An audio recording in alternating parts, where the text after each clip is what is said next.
Christopher Guest is best known for playing Nigel Tufnell, the lead guitarist of the rock band Spinal Tap, in This Is Spinal Tap.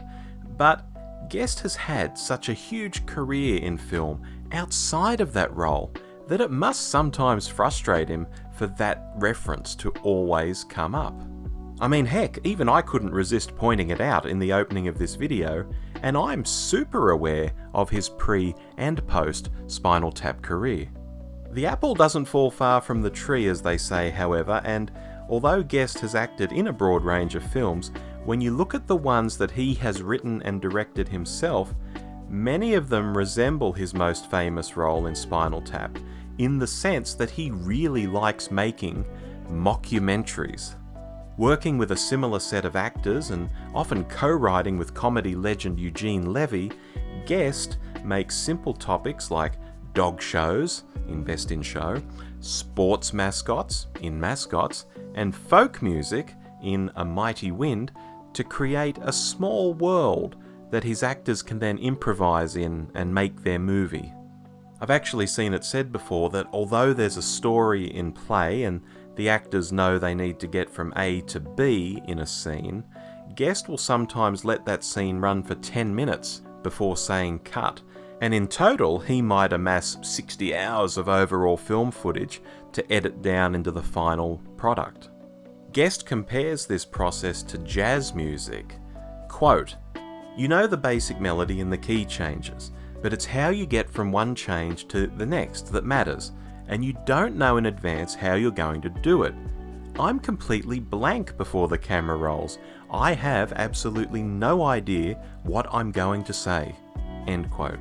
The results of this kind of filmmaking are generally pretty fabulous. Like the other mockumentaries Guest has made, Waiting for Guffman has a simple premise. A small town in Missouri is celebrating its 150th anniversary with a stage musical. The performers aren't hugely talented, but they think they are, and there's no budget for the production at all.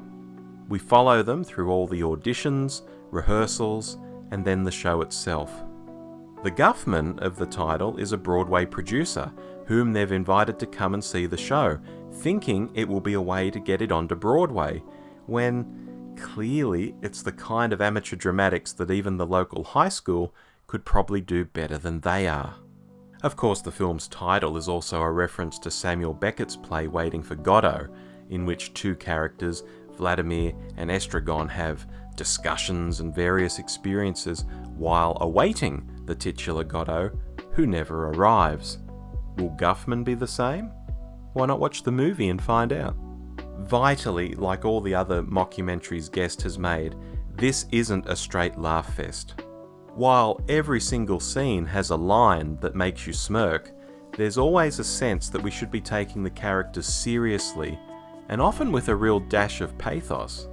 When Parker Posey as Libby Mae Brown talks about her life at Dairy Queen in one breath, and then maybe making it on Broadway in the next, you instantly know the kind of sweet and very naive character she's playing.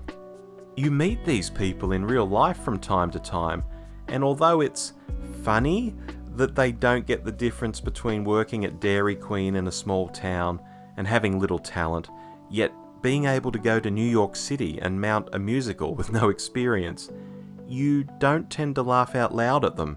You feel for them, and maybe even admire them. Now, of course, the million-dollar question: how did the film do? After being shown at the Toronto and Boston film festivals in late 1996, Waiting for Guffman received a US theatrical release, playing in just 50 theatres in early 1997. During opening weekend, the film made $37,990. The film earned $2.9 million overall at the US domestic box office, against a production budget of $4 million. The only other country the movie received a theatrical release in was Australia. Yay us! Towards the end of 1997. Yet despite all this, there is a ton of love for the film out there. As of making this video, Rotten Tomatoes has it at 91% fresh from both critics and audiences, and that audience score is over 25,000 strong. So if you like the mockumentary genre and you particularly like them to be really dry and deadpan, the ones Christopher Guest makes are really near the top, if not the top of the heap as far as I'm concerned. Don't let the low box office, the age of the film, or the fact no one else has ever mentioned it to you put you off. If you like this kind of thing, waiting for Guffman is a lot of fun.